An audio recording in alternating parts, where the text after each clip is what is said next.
Delhi bomb పేలుడు effect దేశవ్యాప్తంగా సంచలనం సృష్టించింది. ఈ ఘటనలో ముఖ్యంగా ఓ యూనివర్సిటీ పేరు బాగా పాపులర్ అయింది. దాంతో పాటే దాని చరిత్ర ముగిసిపోయింది. అదే Al Falah university. Delhi blast, white collar terror, doctor network terror ఇలా పలు పేర్లతో ఈ విశ్వవిద్యాలయం పేరు మారుమోగిపోయింది. టెర్రర్ మూలాలు ఇక్కడి నుంచే బయటకు వచ్చాయి. దీంతో ప్రభుత్వం చర్యలు మొదలుపెట్టింది.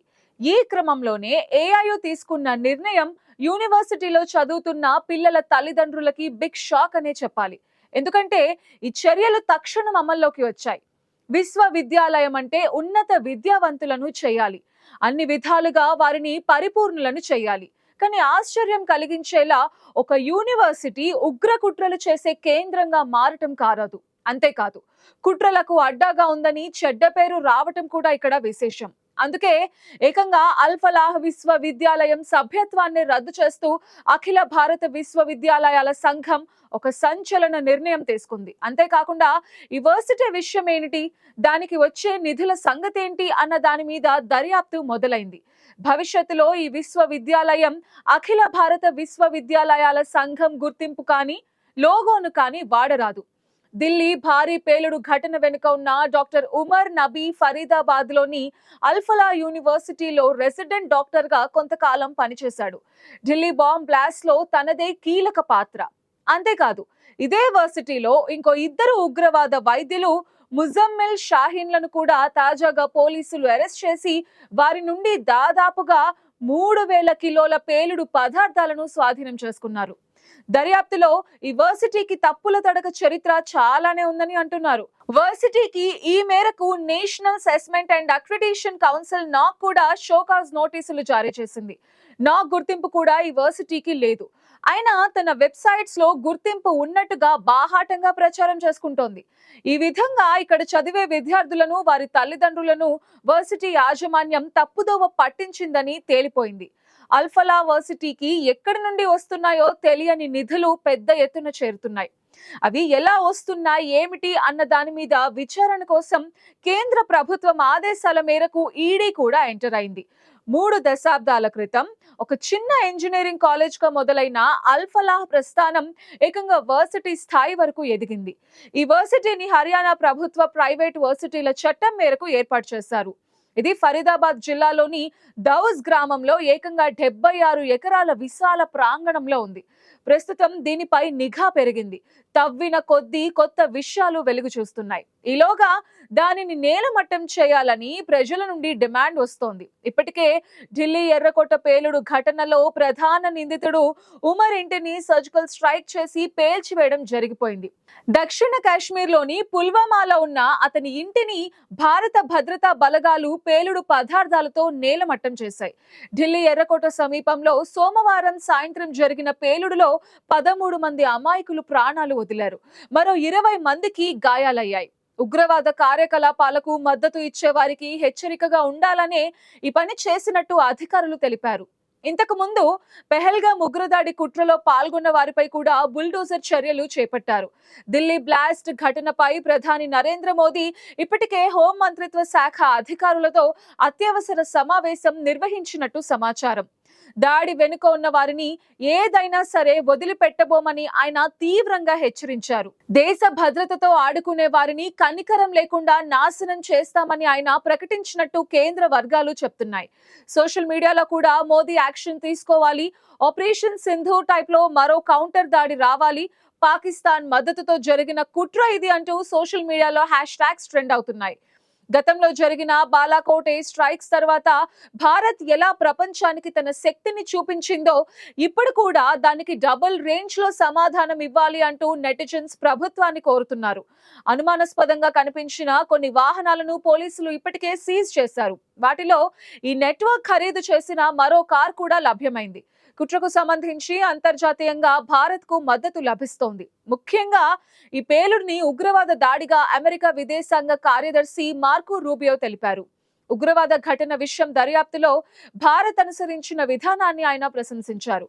భారత్ జరుపుతున్న దర్యాప్తుని ప్రశంసించాలి. చాలా క్షుణ్ణంగా, జాగ్రత్తగా వ్యవహరించారు. దర్యాప్తు కొనసాగుతోంది. దర్యాప్తులో గొప్పగా పనిచేస్తున్నారని నేను భావిస్తున్నాను. ఈ సంఘటనపై భారత్ విదేశాంగ మంత్రి జయశంకర్ తో మాట్లాడాను. భారత్ కు స్వయంగా దర్యాప్తును నిర్వహించగల సామర్థ్యం ఉంది. అమెరికా నుండి ఎలాంటి సహాయం అవసరం లేదు అని అన్నారు.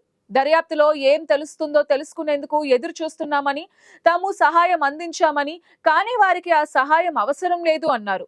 వారు ఇప్పటికే బాగా పనిచేస్తున్నారని చెప్పారు. కెనడాలోని ఒంటిరాలో జరిగిన G7 సమావేశంలో జయశంకర్ ని రూబియో కలిశారు. ఇక ఆపరేషన్ సింధూర్ టైంలో పాకిస్తాన్, భారత్ మధ్య కాల్పుల విరమణకు ఒప్పందం కుదిర్చినట్టు అమెరికా అధ్యక్షుడు ట్రంప్ చెప్పుకొచ్చారు. అయితే ఈసారి మాత్రం పాక్ ని అమెరికా కూడా కాపాడలేదని నెట్టింట కమెంట్స్ వినిపిస్తున్నాయి. అమెరికానే ఇప్పుడు పలు సమస్యలతో ఉందని, షట్ డౌన్, సుప్రీంకోర్టులో టారిఫ్ కేసులు, వ్యాపార ఒప్పందాలు తగ్గిపోవటం తదితర కారణాల వల్ల పాకిస్తాన్ గురించి ఆలోచించే స్థితిలో అమెరికా లేదని కమెంట్స్ చేస్తున్నారు. ఇదిలా ఉండగా ఇజ్రాయెల్ ప్రధాని బెంజమిన్ నెతన్యాహు ఈ ఘటనపై స్పందించారు. బాధిత కుటుంబాలకు తన సంతాపాన్ని తెలియజేశారు. మా ప్రియమైన మిత్రుడు నరేంద్ర మోదీకి, భారతదేశంలో ధైర్యవంతులైన ప్రజలకు, నేను, ఇజ్రాయెల్ ప్రజలు, బాధిత కుటుంబాలకు ప్రగాఢ సానుభూతి తెలియజేస్తున్నాము. ఈ విషాద సమయంలో ఇజ్రాయెల్ మీతో బలంగా నిలుస్తుంది అని ఎక్స్ లో ట్వీట్ చేశారు. నెమ్మదిగా కుట్ర మూలాలు పాకిస్తాన్ వంక చూపిస్తున్నాయి. అయినా భారత్ పాకిస్తాన్ పేరుని తీసుకోవటం లేదు. పూర్తి దర్యాప్తు కోసం ఎదురు చూస్తోందని సమాచారం. ఎందుకంటే పాకిస్తాన్ విషయం దొంగే దొంగ దొంగ అని అరిచినట్టుగా ఉంటుంది. పూర్తి ఆధారాలు రాగానే పకడ్బందీ చర్యలు తీసుకోవాలని కేంద్రం భావిస్తోంది. ఈ మేరకు భారత ప్రభుత్వం తీవ్ర చర్యలకు సిద్ధమవుతున్నట్టు సమాచారం. తాజాగా జరిగిన కేంద్ర కేబినెట్ మీటింగ్ లో ఢిల్లీ పేలుడును కిరాతక ఉగ్రఘాతుకంగా అభివర్ణించింది. ఇది ఉగ్రవాదుల కుట్రేనని తేల్చింది. ఈ ఘటనకు కారకులైన వారిని చట్టం ముందు నిలబెడతామని తెలిపింది. ఢిల్లీ పేలుడు ఘటన విచారణను వేగవంతంగా చేపట్టాలని ఆదేశాలు జారీ చేసింది. పేలుడు ఘటన జరిగిన సమయంలో భూటాన్ పర్యటనలో ఉన్న ప్రధాని మోదీ అక్కడి నుండి ఉగ్ర మూకలకు వార్నింగ్ ఇచ్చారు. ఈ దాడికి పాల్పడిన వారిని శిక్షించి తీరుతామని స్పష్టం చేశారు. ఇదిలా ఉండగా పాకిస్తాన్ లో అంతర్గత భద్రత క్షీణిస్తోంది. అయినా పాకిస్తాన్ కవ్వింపు చర్యలకు దిగుతూనే ఉంది. టీటీపీ వంటి తీవ్రవాద గ్రూపులు ఉత్తర పశ్చిమ ప్రాంతాల్లో మరింత చురుకుగా మారుతున్నాయి. ప్రభుత్వ అసమర్థతపై ఉత్పన్నమైన విమర్శలను తగ్గించేందుకు పాకిస్తాన్ ప్రభుత్వం కవ్వింపు చర్యలకు దిగుతోందన్న విశ్లేషణలు సూచిస్తున్నాయి. పాకిస్తాన్ తరచూ భారత్ పై ఆఫ్ఘనిస్తాన్ కు మద్దతిస్తున్నట్టు ఆరోపణలు చేస్తూ వస్తోంది. కానీ ఇప్పటిదాకా దానికి ప్రామాణిక ఆధారాలు చూపలేకపోయింది. భారత్ అధికారికంగా ఈ ఆరోపణలను ఖండిస్తూ అంతర్గత ఉగ్రవాద సమస్యలను మరో దేశంపై నెట్టివేయటం బాధ్యతారహిత్యంగా అభివర్ణిస్తోంది. పాకిస్తాన్, ఆఫ్ఘనిస్తాన్ మధ్య సరిహద్దు ప్రాంతాల్లో యుద్ధ సన్నాహాల వాతావరణం ఏర్పడితే ప్రాంతీయ శాంతి స్థితిపై తీవ్రమైన ప్రభావం చూపే అవకాశం ఉందని అంతర్జాతీయ కూటములు ఆందోళన వ్యక్తం చేస్తున్నాయి. దీనికి తోడు పాక్ రాజకీయ అస్థిరత, ఆర్థిక సంక్షోభం కూడా ఈ ఉద్రిక్తతలను మరింతగా పెంచే అవకాశం ఉంది. ఇలా వార్నింగ్స్ ఇస్తున్న పాకిస్తాన్ కి నిజంగానే భారత్, ఆఫ్ఘాన్ కలిసి రెండు వైపులా దాడి చేస్తే అసలు పాకిస్తాన్ అనేది ప్రపంచ పటంలో ఉంటుందా అన్న సందేహాలు వెలువడుతున్నాయి. అయితే రీసెంట్ గా పాకిస్తాన్ రక్షణ మంత్రి ఖవాజా ఆసిఫ్ కీలక వ్యాఖ్యలు చేశారు. భారత్, ఆఫ్ఘనిస్తాన్ తో తాము ప్రత్యక్ష యుద్ధానికి సిద్ధంగా ఉన్నట్టు మరోసారి రెచ్చగొట్టే వ్యాఖ్యలు చేశారు.